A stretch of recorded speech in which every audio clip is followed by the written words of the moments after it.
solve an absolute value equation. So we have an absolute value, 3x minus 4, equals 11. Before we can solve this, let's go ahead and think about what this means. Okay, let's say we have the absolute value of x equals 5. Okay, what does that mean? Well, either x could be 5 or x could be negative 5, right? Because if you plug in 5, the absolute value of 5 is 5, that's true.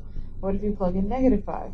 The absolute value of negative 5 is positive 5. So we really have two answers, 5, negative 5. Okay, so let's take that principle and apply it in this situation.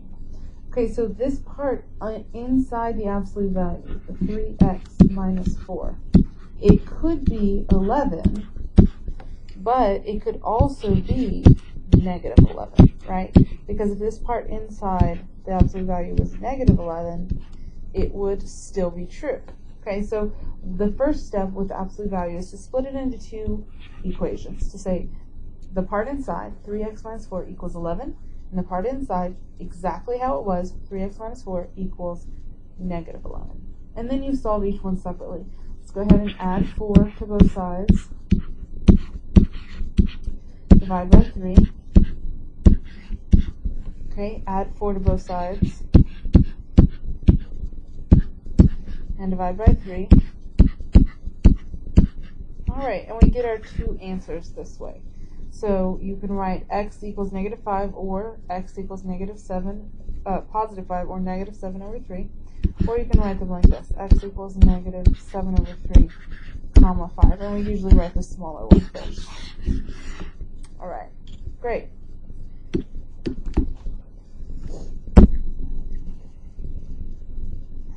Okay, what about in this case, where we have the absolute value plus 4 equals 15? Well, the first step is going to be to solve for that absolute value.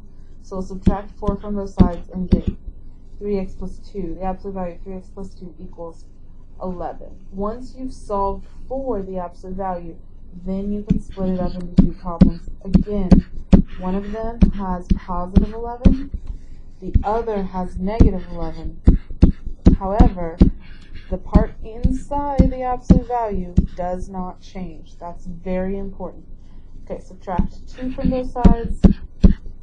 We get 9x equals 3. And then subtract 2 from both sides. X equals negative 13 over 3. So you can just leave it like that, put a box around it, or write your answer like this. Make sure not to put parentheses around it, because if you put parentheses around it, it looks like an ordered pair. You can put set braces, curly braces, that's fine, or you can leave it without anything. Okay. What about this? What about when you have an absolute value equals another absolute value? Okay, same story, same exact story. So 4x minus 1 equals 3x plus 5,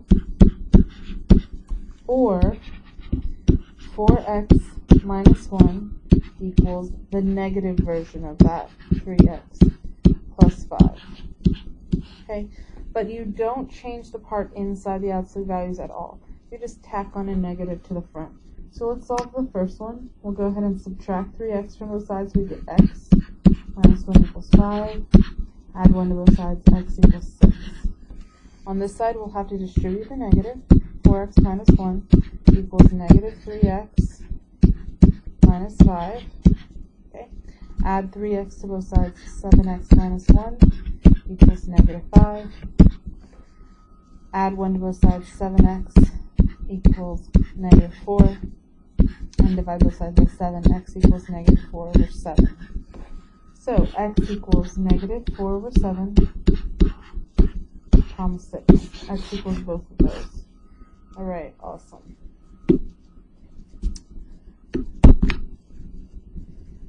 Okay, inequalities. If we have the absolute value of 3x minus 4 is greater than or equal to 11, okay, that means that this part inside could be bigger than 11. Okay, so that's the normal way. 3x minus 4 greater than or equal to 11. Or 3x, this means extreme, okay? So, or 3x minus 4 could be smaller than or equal to negative 11. So you do the same thing with the 11 and the negative 11. That part's the same. The only part that's different is here, this sign is exactly the same, and here it's been flipped over. Okay, it's the opposite way. And if you think about it, it makes sense. If we have 11 right here, let's say this is 0, and let's say this is a negative 11. If we're saying that this has to be greater than or equal to 11, it could also be less than or equal to negative 11. Because negative 12, if you take the absolute value, it would, which is positive 12, that would be bigger than or equal to 11. So it kind of makes sense. Okay, so just be careful when you're doing inequalities to not only include the negative, but also to include, to flip this inequality symbol. And then you solve it the same way. So 3x is greater than or equal to 15. X is greater than or equal to 5. Or, and then here we have 3x is less than or equal to negative 7. X is less than or equal to negative 7 over 3.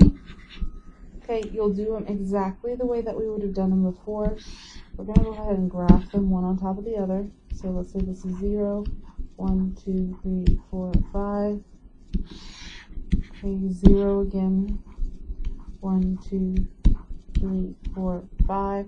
And on this side we have negative 7 over 3. That's a little bit more than negative 2. So 1, 2, 3. 1, 2, 3. The first one, when we graph it, we would have greater than or equal to. So fill it in, go this way. Okay, and then this one we have about right here. Fill it in, go this way. So our answer is going to be this or this. And if we want to write that as a graph, it's going to be both of them. So remember, for an or, that's a union. You just take everything. 0, negative 1, 2, 3. 1, 2, 3, 4, 5. Let's say we graph it this way. Shade it in. Graph it this way. Shade it in. Here's our answer. And in interval notation, you would have to do an or. So, negative infinity, comma, negative 3 over 7, bracket, because of the underline, union, bracket, 5 to positive infinity. Okay, great.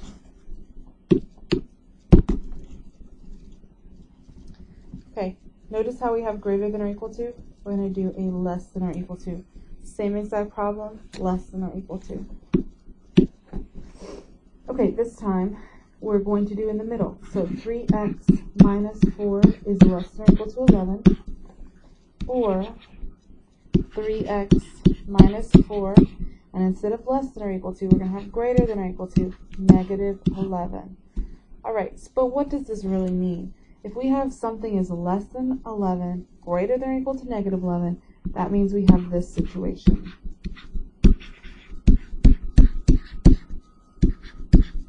Negative 11 is less than or equal to 3x minus 4 is less than or equal to 11.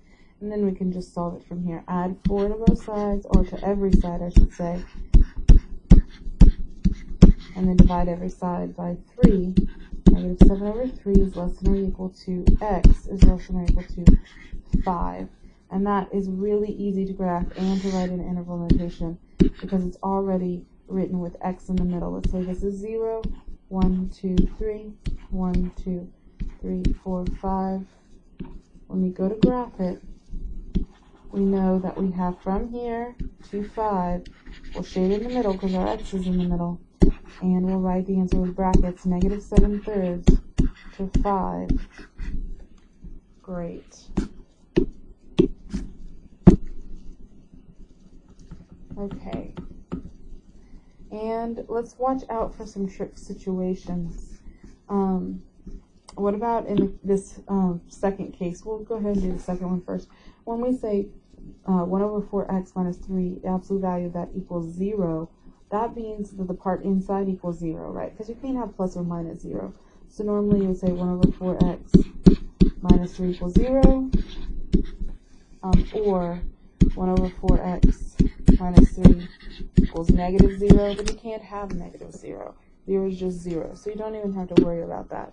So let's look at the first case. What about this one? The absolute value of 6x plus 7 equals negative 5. Okay, this should be a warning to you right away. How can an absolute value, which makes something positive, equal a negative number? Okay, so the answer here is automatically going to be no solution. So watch out for that. And how do we write no solution? With mathematical notation, the empty set is just a circle with a line through it.